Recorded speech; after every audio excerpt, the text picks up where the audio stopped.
Good morning, Duck fans. I know haven't been doing these as I should have been the last few days, but here I am, and I'll get right back into them again every couple days or so. But yeah, I guess right now we're just a few days out from the Fiesta Bowl against Liberty. Just posted my score prediction. I've got 56-21 in favor of the good guys.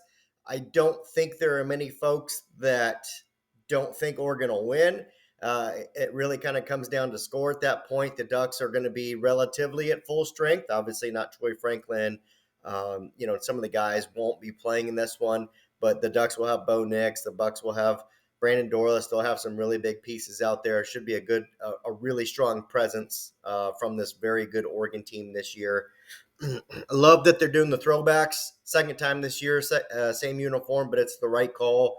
I would guess that maybe Bo Nix had his hand in the picking there, opting with the throwback and something simple. I'm told, I've been told before he's not really a big fan of the flash and all the crazy latest. He likes the tradition. He likes kind of sticking to some of those kind of the simple combinations. So that would be my guess. But on the recruiting front, of course, we're a week out from signing day, the early signing day.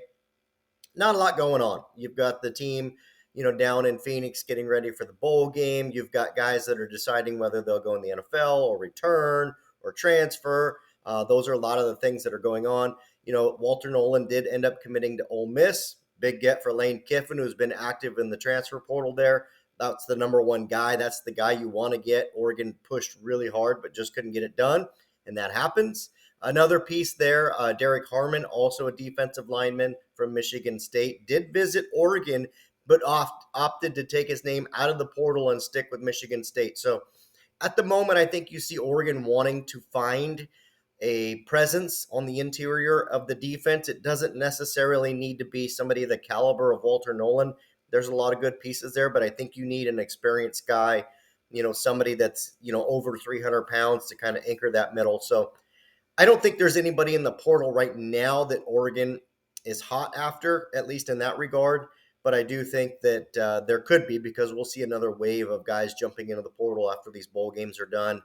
You'll have guys from, Alabama, Georgia, Texas, some of these schools in the, in the playoffs and the championships there that will opt out after those are done. So you'll see another wave of guys, and it'll be interesting to see what pops in. I do think Oregon is looking currently, at least as far as the transfer portal goes, I think they're looking for, an interior defensive lineman. I think you could see Oregon potentially go after a wide receiver, just depending on what hops in and what they need. If Trayshawn Holden and Tez Johnson decide to come back, you have to see what's happening there. But yeah, secondary remains a priority as well. Possibly another safety, possibly a cornerback, possibly somebody that's specifically a nickel in the defense. So I think that's what you're looking at. A lot of secondary, possibly a wide receiver, possibly an interior defensive lineman. None of those are imminent. Doesn't mean they need one today or tomorrow. It's just something that I think we could monitor between now and April. That's all for now. Recruiting won't be incredibly active in February, but they are still recruiting four-star wide receiver Gatlin Bear. As you know, there could be others that pop up here and there. I don't expect it to be many, but that's currently what we have right now. So with that in mind, let's just kick this one off here, and we will be back in a couple days to talk about the hopefully the Fiesta Bowl win over Liberty. So, all right, have a good weekend, everybody.